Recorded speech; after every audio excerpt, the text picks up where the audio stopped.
어서 오세요. 5.18 기념재단을 찾아주셔서 고맙습니다. 네, 안녕하세요. 안녕하세요.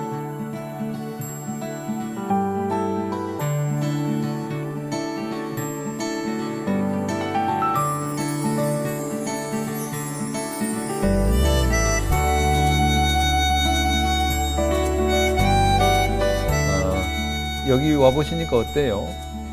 사실 저는 여기는 처음 와봤거든요. 아, 원래는 금남로나 뭐 민주광장 같은 곳은 가까워서 좀 자주 가는데 처음 와봐서 둘러보니까 좀 신기하고 새로운 게 많은 것 같아요. 그래요. 여기는 어떠세요? 저는 여기가 집 근처여가지고 자주 오는데요. 이제 영화 보고 나니까 되게 더 감명 깊고 또 새로운 느낌이 드는 것 같아요. 택시 운전사 보셨구만. 네. 정말 요즘에 택시 운전사가 정말 제가 생각할 땐 그래요. 37년 전의 이야기가 37년 전에 광주 시민들의 이야기가 지금도 시대를 뛰어넘어 가지고 완전히 한 세대가 지났는데 아직도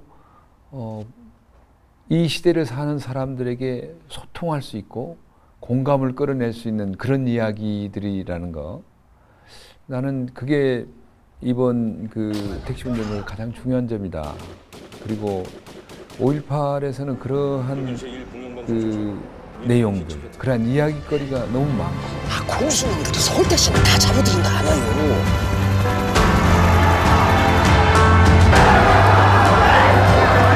빨리 가야 돼! Promise me. 여기 걱정하지 마시고. 올해가 광주 5.18 광주 민주화 운동이 37주년 되는 해잖아요. 그렇죠. 근데 저희는 사실 이렇게 영화나 뭐 책 자료 같은 걸로만 접하고 실제로 접해보지 못했었는데 뭐 저희 어머니 아버지 그리고 이사님들이 직접 겪어보셨을 텐데 직접 겪어본 사람들이 이야기를 해주면 더 좋을 것 같다고 생각이 들었어요. 혹시 부탁드려도 될까요? 물론이죠.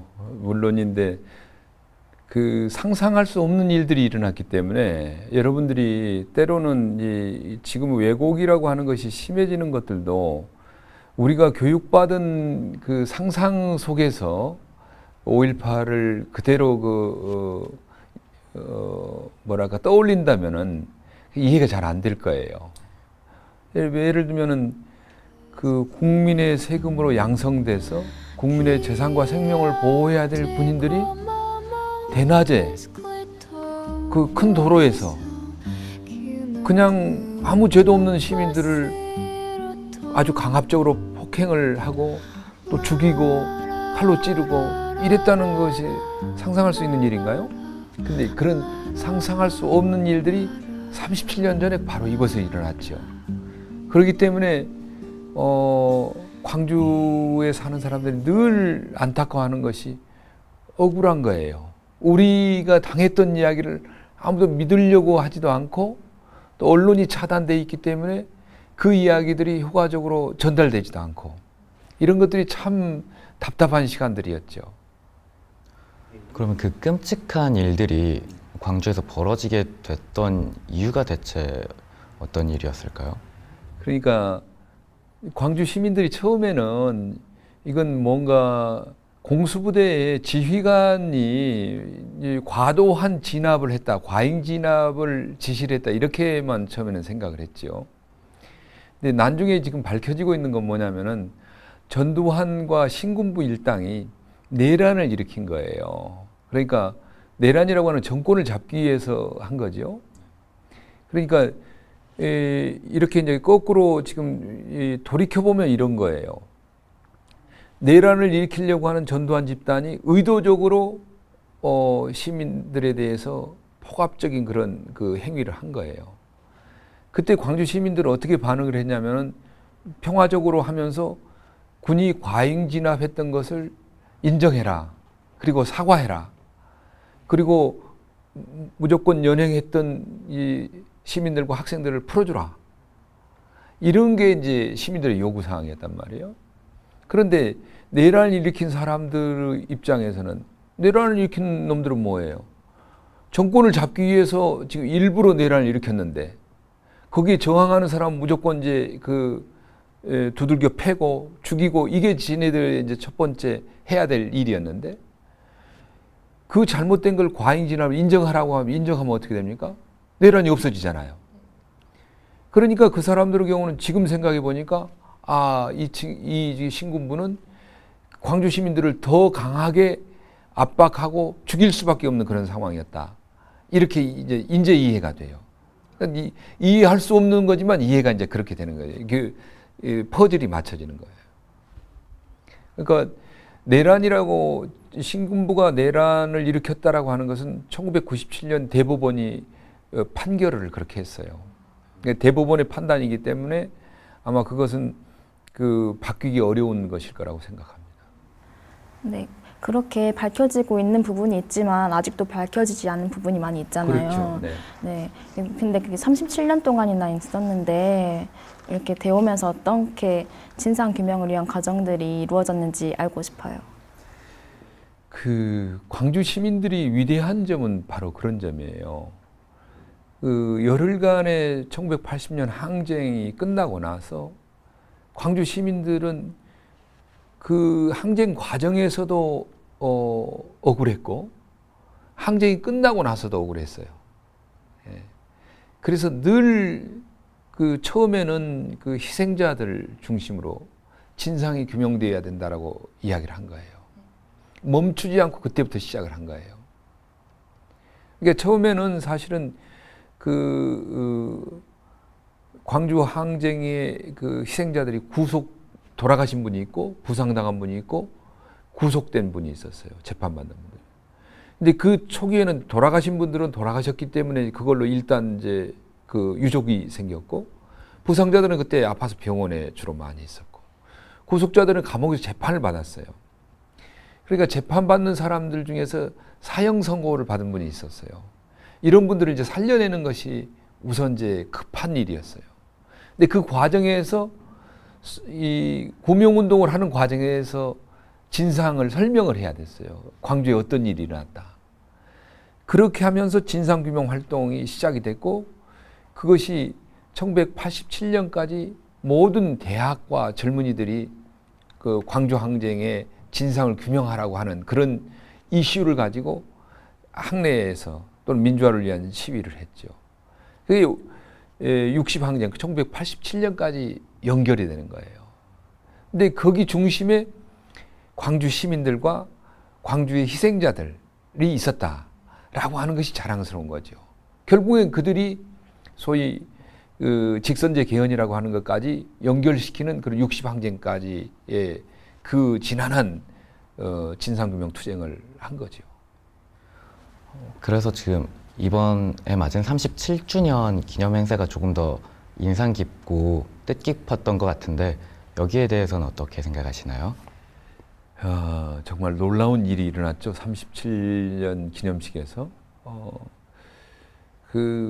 그렇잖아요. 저뿐만 아니고 아마 광주 시민들 대부분이 비슷하게 생각을 했을 거예요. 광주에 이런 날도 있구나라고 하는 생각을 지난번 5월 28일 날 기념식에서 문재인 대통령의 기념사를 통해서 우리가 확인할 수가 있었죠. 그전에도 우리가 좋은 대통령들을 모셨죠. 김대중, 노무현 대통령을 모셨는데 그분들도 이번에 37주년 기념사처럼 하지 못했어요. 마침내 5월 광주는 지난 겨울 전국을 밝힌 위대한 촛불혁명으로 부활했습니다. 불의에 타협하지 않는 분노와 정의가 그곳에 있었습니다. 저는 이 자리에서 감히 말씀드립니다. 새롭게 출범한 문재인 정부는 광주 민주화운동의 연장선 위에 서 있습니다. 완전한 진상규명은 결코 진보와 보수의 문제가 아닙니다. 상식과 정의의 문제입니다. 우리 국민 모두가 함께 가꾸어야 할 민주주의의 가치를 보존하는 일입니다. 5.18 정신을 헌법 전문에 담겠다는 저의 공약도 반드시 지키겠습니다.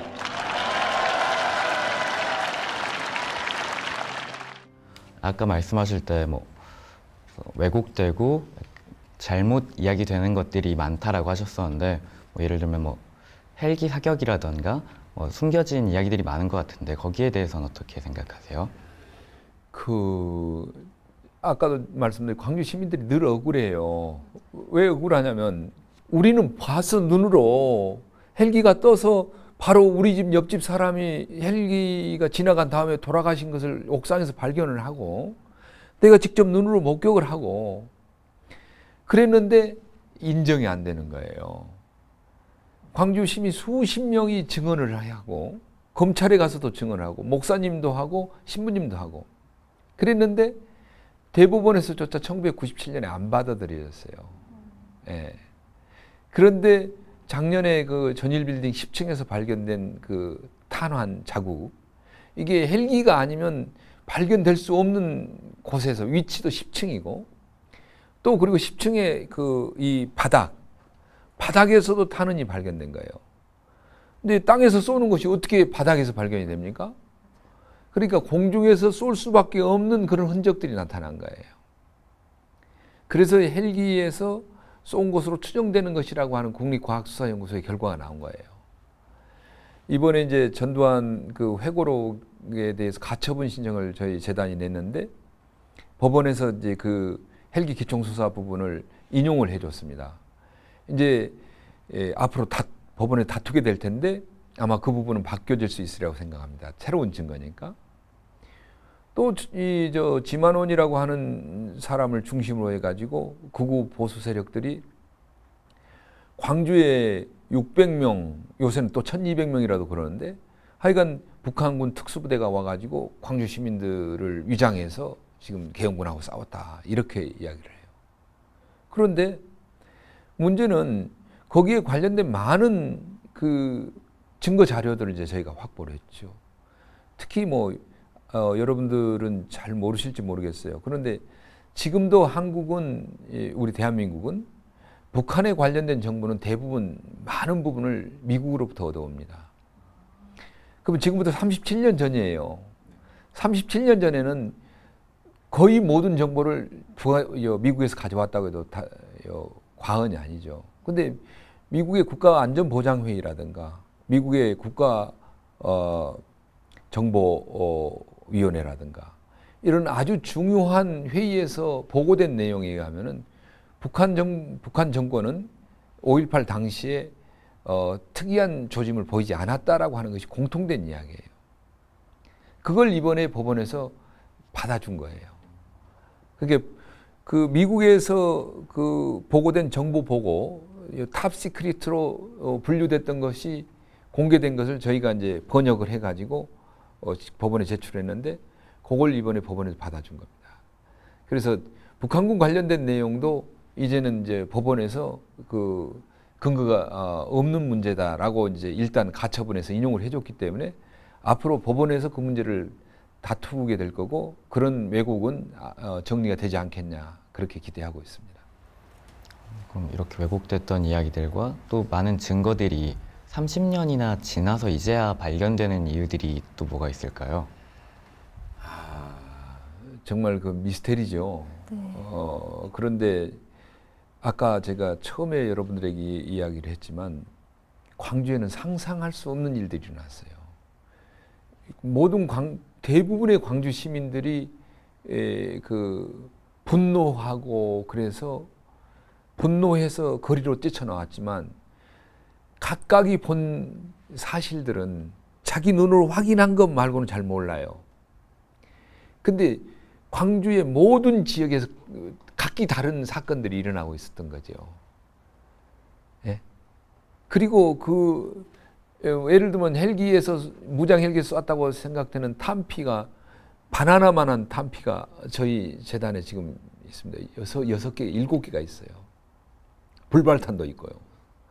근데 광주에서는 나타나서는 안 되는 것이에요. 근데 여러 군데에서 나타난 거예요. 하다못해 하수도 공사를 하는데 그게 나타나는 거예요.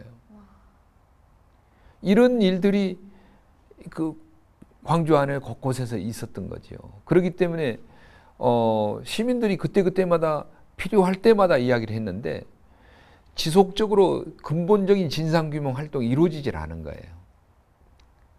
그때마다 필요할 때 이제 소위 88년 국회 청문회가 있을 때 잠깐 이야기가 됐고, 그리고 나서 이제 나중에 그 진실규명 관련된 위원회가 한 번 있었습니다. 그 군에서.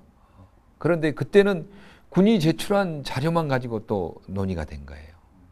그러니까 민간이 우리가 가지고 있는 자료를 가지고 이건 이렇다 저건 저렇다라고 하는 것을 논의할 수 있는 그런 시기가 없었어요. 그래서 이번에는 문재인 대통령께서도 약속을 하셨지만 진상규명을 위한 특별법을 만들어서 그 특별법에 의해서 조사를 하고 기소할 수 있는 권한을 가진 특별위원회를 만들자라고 지금 하고 있고, 그 법안이 최근에 제출이 됐습니다. 그게 통과가 되면은 아마 빠르면 내년부터는 활동을 하게 되리라고 생각하는데, 그때는 반드시 광주 시민들이 알고 있는 진상, 광주 시민들이 알고 있는 그게 진상으로서 정부가 인정을 해야 돼요. 그래야 왜곡이 없어지는 겁니다. 너무 많은 걸 알고 있지만 사실은 그게 제대로 정리가 되지 않고 정부가 인정을 하지 않으니까 지금도 안타까운 거예요. 예. 그러면 그 5.18 민주화 운동이 일어났던 거점이라고 할 수 있는 옛 도청, 전남도청 있잖아요. 지금은 문화전당이 되면서 많이 훼손된 상태이잖아요. 앞으로 그게 어떻게 될 계획인지 혹시 알고 계시면 알려주셨으면 좋겠습니다. 아직 뭐 계획을 문화체육관광부가 발표를 하지 않았기 때문에 지금 어떻게 될 것이다 이건 알 수는 없어요. 다만 정말 안타까운 것이 이명박 박근혜 정권이 5.18을 너무 많이 농락해버리고 너무 많이 훼손해버린 거예요.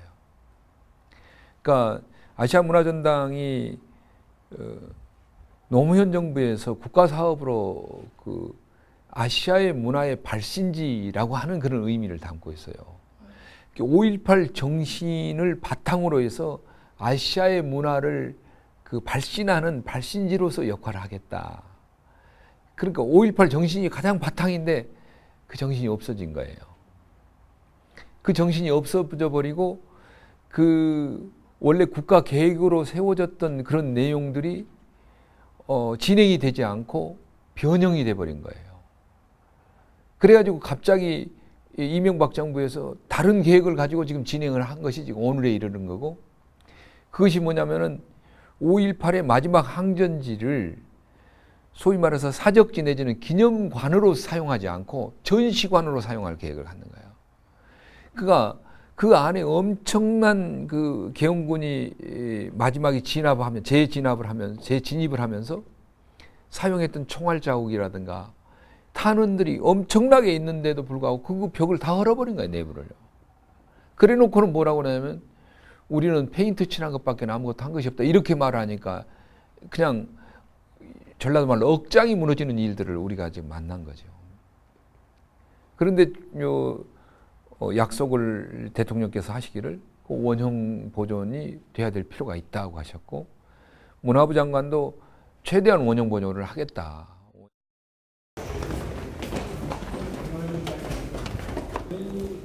나비 때 서사 중에서는요. 잠깐 태양이라도 보도록 실제 구조물 해체하는 과정 자체가 건물에 엄청난 복원 대상 건물에 대한 그 6개 대상 건물에 대한 입장을 말씀하셨는데 6개 건물 전체를 다 복원 대상으로 하면서 건물에 따라 약간 다르긴 하겠습니다만 전체가 다 복원 대상에 들어간다는 걸 말씀드리겠습니다. 제가 들을수록 좀 더 부끄럽다고 느껴지는 게, 저희가 접할 수 있었던 건 뭐 화려한 휴가나 이번에 개봉한 택시 운전사 같은 영화, 그리고 약간의 책들 말고는 없었어요. 네, 제대로 된 교육이 이루어지지 않았던 것 같은데 여기에 대해서는 어떻게 교육과 계승이 되어야 된다고 생각하시는지 궁금합니다. 교육이 굉장히 중요하죠. 특히 경험하지 않는 세대에 대한 정보 굉장히 중요하다고 보고, 저희 이제 5.18 재단은 지금 이제 그동안에 쭉 초등, 중등, 대학의 그 교재들을 만들어 가지고 보급을 해왔는데, 광주, 전남과 경기, 서울 일부를 제외하고는 이제 보편적으로 그 사용을 하지는 못했어요. 그래도 많이 사용을 하는 편입니다. 올해는 초중등 교과서를 새로 만들었고요. 그건 전국에 지금 판매가 되고 있고, 보급이 되고 있어요. 그리고 내년에는 이제 대학 교재를 이제 발행을 할 겁니다. 내후년에는 지금 이제 중고등학교 교재를 새로 업데이트를 할 생각인데, 제가 생각할 때는 그래요. 이 교육이라고 하는 건 아무리 강조하고 이야기해도 부족하다고 봅니다. 공교육에서의 5.18을 다루는 거. 작년에 저희가 이제 초등학교 교과서는 거의 다 바로 잡았습니다. 중고등학교 교과서가 이제 국정화가 되지 않았기 때문에 이번에 새로 만들어진 검정교과서에서 어떻게 5.18을 다룰 것인가. 이건 이제 보편적으로 모든 우리 대한민국의 초등학생들 또 중고등학생들이 배우는 교과서 이야기를 하는 거예요. 우리 재단이 만드는 건 5.18 교과서를 따로 만들고 있고, 그래서 교육부에서 만드는 그 교육부에서 인정하는 그 교과서에 5.18 정신과 5.18의 사건에 대해서 제대로 담을 수 있도록 우선 최선의 노력을 다하는 것이 필요하고, 두 번째로는 기본적으로 5.18의 정신과 가치를 이렇게 소통 가능한 형태로 만드는 거, 그리고 공감할 수 있도록 만드는 거, 이게 아주 중요하다고 생각을 해요. 그래서 5.18 재단은 지금 교육의 목표를 공감하고 소통하는 그러한 내용을 담아내는 그러한 그 교재를 개발하고 활동지를 만들고 그걸 이제 지원하는 방식으로 지금 이제 활동하고 있습니다. 이렇게 그럼 교과서도 많이 만들고 5.18 재단에서 활동이 활발해지고 있는데 앞으로 활동 계획 같은 건 어떻게 되시는지요? 예, 또 중요한 부분 중에 하나가 5.18 정신과 가치의 확산이에요. 그 5.18만큼이나 세계사적으로 정말 의미 있는 또 가치 있는 그런 민주화 운동이 드뭅니다. 특히 시민들이 국가폭력에 저항해서 군인들을 도시 밖으로 몰아내고 자치 공동체를 만들고 총을 들었지만은 아주 정말 대단한 절제력과 자제력을 발휘해 가지고 정말 놀라울 정도로 그 아름다운 그 공동체를 만들고, 쌀이 부족했지만 그 주먹밥을 만들어 서로 나누고, 다친 사람이 많고 그 수혈이 필요한 피가 부족했지만 정말 어려운 사람들이 모두 달라들어서 헌혈을 하고, 이런 그야말로 놀라운 세계사적으로 거의 없는 일이에요. 보통 민주화 내지는 정부에 저항하는 시위대들이 밤만 되면은 소위 약탈하고 폭도로 변하고 뭐 그런 것이 종종 있는 일이고 최근에도 벌어지는 일입니다. 근데 광주는 그런 일이 없었어요. 이건 정말 이 가치는 충분히 확산돼야 되고 공유돼야 될 필요가 있죠. 그래서 국제 사업이 중요한데요. 금년에 이제 5.18 재단은 뉴욕에 있는 유엔 본부에서 학술 대회를 했어요. 근데 정말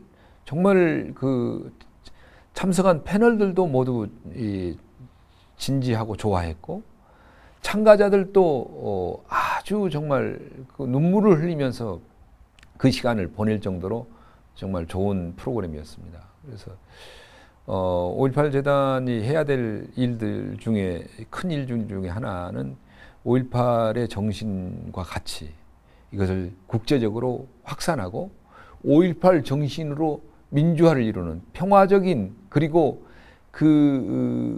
국가 폭력에 저항하는 그런 시민의 힘으로 민주화를 이룰 수 있도록 지원하고 협력하는 이런 활동들을 계속해 가야 된다, 그런 생각을 합니다. 5.18 민주화 운동이 한 단어로 설명할 수는 없겠지만 광주 시민에게 어떤 의미가 있다고 생각하시는지 여쭤보고 싶습니다. 그러니까 우연 학생이 저에게 이 부끄럽다 이렇게 얘기했는데 정말 이제 저희들은 살아남았다고 하는 것이 부끄러웠어요. 돌아가신 분들이 많았기 때문에. 근데 그 광주 시민들은 그런 부끄러움을 안고 진상규명 활동을 철저히 하고 끝까지 하고 그래서 지금 오늘 이뤄낸 거예요. 그래서 저는 광주 시민들이 이제는 부끄러워할 필요가 없다. 자랑스러워해야 되고 긍지를 가져야 되고. 그런데 문제는 그 부분에 있어서 우리가 지금 좀 부족하다. 정말 이 5.18은 우리에게 자랑스러움이고 어디에 내놔도 부끄럽지 않은 행동을 온 시민들이 한 공동체로서 했다. 정말 그걸 강하게 간직해야 되고 그 부분을 정말 우리가 더 계속 발전해 나가야 된다. 그런 이야기를 하고 싶어요. 저희가 5.18을 겪어보지 못하고 간접적으로만 이렇게 겪어봤잖아요. 이런 저희들이 어떤 자세와 마음을 가지고 있어야 되는지 어떻게 생각하시는지 궁금합니다. 이런 거 있잖아요. 그 전통이라고 하는 거, 역사라고 하는 거, 이런 것을 생각을 해봐요. 왜 하필이면 광주였을까? 왜 하필이면 우리였을까? 그렇게 억울하게 생각할 일이 아니라고 봐요. 우리에게 흐르는 피가, 이 호남 사람들, 광주 사람들에게 흐르는 피가 이미 우리 조상 때부터 정말 나라가 위험에 처했을 때 늘 아무 조건 없이 자기 생명을 바쳐서 나라를 구했던 사람들이고, 그렇잖아요.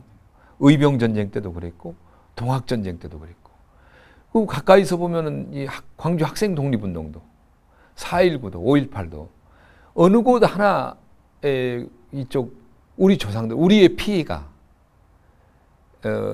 그냥 뭐랄까 엉덩이 빼고 뒤로 앉아 있었던 적이 없어요. 나는 그런 것들을 우리의 전통과 우리 조상들의 숨결, 역사를 자랑스럽게 생각할 수 있어야 된다고 생각해요. 그리고 이게 우리에게 결코 불리하지 않다. 더 당당해야 된다. 그런 이야기들을 우리 젊은 분들에게 좀 해주고 싶고요. 그걸 키워나가는 것은 여러분의 몫이죠. 저희들은 지키는 데까지는 저희 세대가 노력을 했고, 물론 이제 손을 떼겠다 이런 게 아니고 같이 해나갈 일이지만 계승하고 발전시키는 것은 다음 세대의 몫이다. 그렇게 이야기하고 싶어요. 네, 마지막으로 광주 시민들에게 당부하고 싶은 말씀이 있다면 한번 나눠주시면 좋겠습니다. 예, 당부하고 싶은 말씀 많죠. 정말 우리 여러분들에게도 이야기를 했지만 우리 시민들이 그 5.18과 같이, 5.18의 가치, 5.18 정신에 대해서 정말 긍지를 가지고 당당했으면 좋겠어요. 이제 그만해라. 이것보다는 더 중요한 것이 정말 우리는 그 5.18이라고 하는 그런 훌륭한 정신을 가지고 살고 있는 시민이다. 그런 긍지를 좀 더 느꼈으면 좋겠다. 5.18 재단이 드리고 싶은 이야기는 정말 광주 시민들이 어떤 모습으로 살았고 앞으로 어떻게 살려고 하는가에 대해서 이 5.18 재단은 전 세계를 향해서, 전국을 향해서 그 이야기하는 통로입니다. 그 도구예요. 5.18 재단은 5.18 교과서를 만들고 5.18 활동지를 만들고 그리고 교육을 통해서 이 전국에 있는 학생들하고 소통을 하고 전 국민들에게 그 5.18의 진실을 알리고, 그리고 또 한편으로는 전 세계를 향해서는 5.18이 얼마나 광주 시민이 훌륭한 그 가치와 정신을 가지고 민주주의를 이룩하는 데 있어서 정말 바탕돌이 됐는가 라고 하는 것들을 이야기하는 그런 통로입니다. 그리고 그 성과를 지금 나름대로 상당하게 거두고 있습니다. 자랑할 일은 아니지만 나름대로 다양한 형태의 그 활동들을 통해서 그것들을 지금 서서히 쌓아가고 있습니다. 시민들께서 함께 해주신다면, 마음으로 함께 해주신다면 훨씬 이건 크게 성장할 수가 있습니다. 또 참여해 주신다면 더 크게 성장할 수가 있겠죠. 그래서 저는 이건 너희들 목 이렇게 생각하지 않으셨으면 좋겠고, 광주 시민들이 함께 키워가야 될 정신이고, 시민들이 참여해서 키워야 될 정신이고, 그리고 이것은 정말 우리 후손에게 남겨줄 정말 훌륭한 가치 있는 일이다, 보람된 일이다, 그렇게 생각을 합니다. 시민 여러분들께서 조금 더 관심을 가져주시면 정말 5.18은 우리 안에서 또 우리 후손들 안에서 큰 우리의 중심으로 성장할 거라고 저는 믿습니다. 오늘 이사님의 이야기 말씀 들으면서 제가 뭐 민주광장에서 봤던 것들, 그리고 영화에서 봤던 것들 뿐만이 아니라 몰랐던 사실들도 많았다는 거 알게 됐고요. 그리고 앞으로도 말씀하셨던 정신들, 그런 마음가짐 가지고 가도록 하겠습니다. 고맙습니다. 네, 저도 그냥 뉴스로만 봤던 것보다 더 깊이 있는 내용을 알 수 있어서 정말 좋은 시간이었던 것 같고요. 저도 사회 시간을 그냥 교과목으로 배운 것이 아니라 제 피 속에 있다는 것을 새삼 느끼면서 살아가도록 노력하도록 하겠습니다. 아이고, 뭐 제가 설명이 부족했을 텐데 그래도 잘 알아먹어줘서 고마워요.